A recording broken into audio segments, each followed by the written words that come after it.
জলাধার জলাভূমির কথাই যদি বলি 20.58 থেকে জলাধার জলাভূমি 2.91 বর্গ কিলোমিটারে নেমেছে।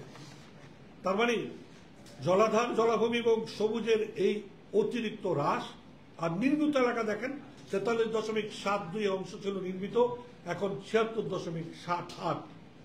এর ফলে আমাদের অবস্থা এই সংকুল অবস্থা তৈরি হয়েছে। এই তো গেল সবুজায়ন। এবার আসা যাক আমাদের জলাশয় জলাধারের অবস্থা কি। সরকারি পর্যায়ে ছোট ছোট জলাশয়, খাল, পুকুর সহ সমস্ত জলাধার সংরক্ষণে কাগুজে বাঁধ তৈরি করা হয়েছে, একটিও যথাযথ পদক্ষেপ গ্রহণের কোনো উদাহরণ তৈরি হয়নি।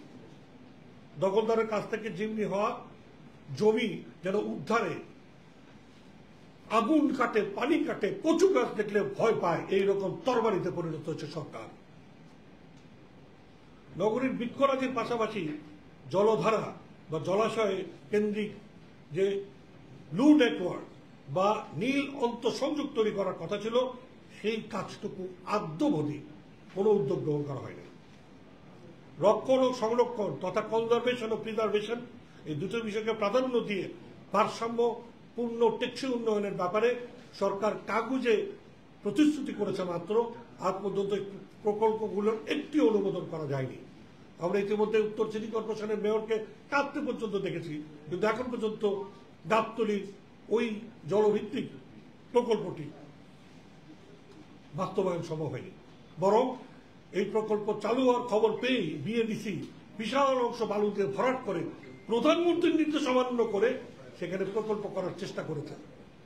প্রকল্প বন্ধ হয়েছে, আদালত আমাদের পক্ষে রায় দিয়েছে, কিন্তু মাটি কিন্তু ভরাট হয়েছে। এই মাটি সরবে না, সরার সম্ভাবনা অন্তত এখনো দেখছি না।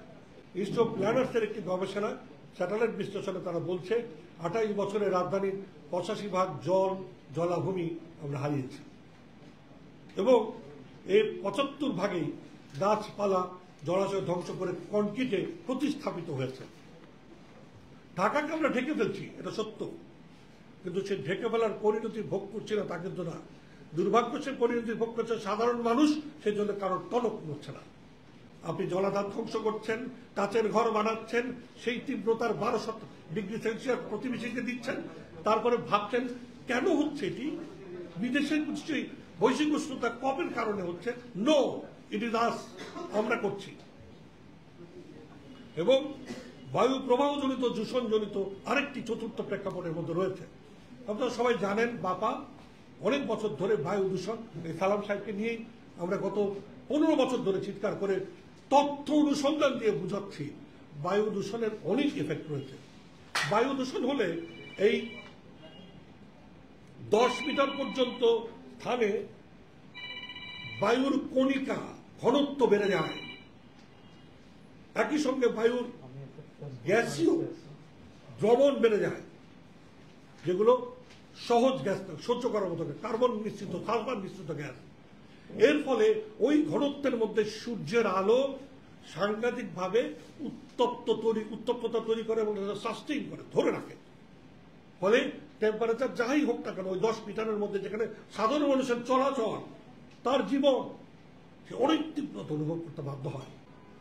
সবশেষে সামগ্রিক অব্যবস্থার বিরুদ্ধে ইতিমধ্যে পরিবেশবাদী, পেশাজীবী সহ সকলের সম্মিলিত স্বতঃস্ফূর্ত প্রচেষ্টায় 2023 সালে উত্তর সিটি কর্পোরেশন জন্য বিনে পয়সায় একটি সবুজায়ন নীতিমালা তৈরি করে দেওয়া হয়েছিল। ইউএসএইড, বন অধিদপ্তর এবং অন্যান্য সংস্থাগুলো দক্ষিণ উত্তর সিটি কর্পোরেশনের বন সমারিও করেছেন, বৃক্ষ সমারি করেছেন। সেই আলোকে সমস্ত দেশব্যাপী যথাযথ নগর সবুজায়ন নীতিমালার ভিত্তিতে এবং যথাযথ সমীক্ষা নির্ভরতায় বাস্তবায়ন কর্মসূচির উদ্যোগ গ্রহণ করা জোর দাবি জানাচ্ছি। আমাদের এই দাবিগুলো দীর্ঘদিনের।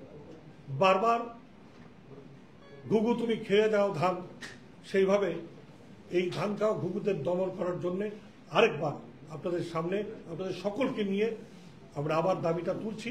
আমরা আশা করছি সাধারণ মানুষকে আর ভোগাবেন না।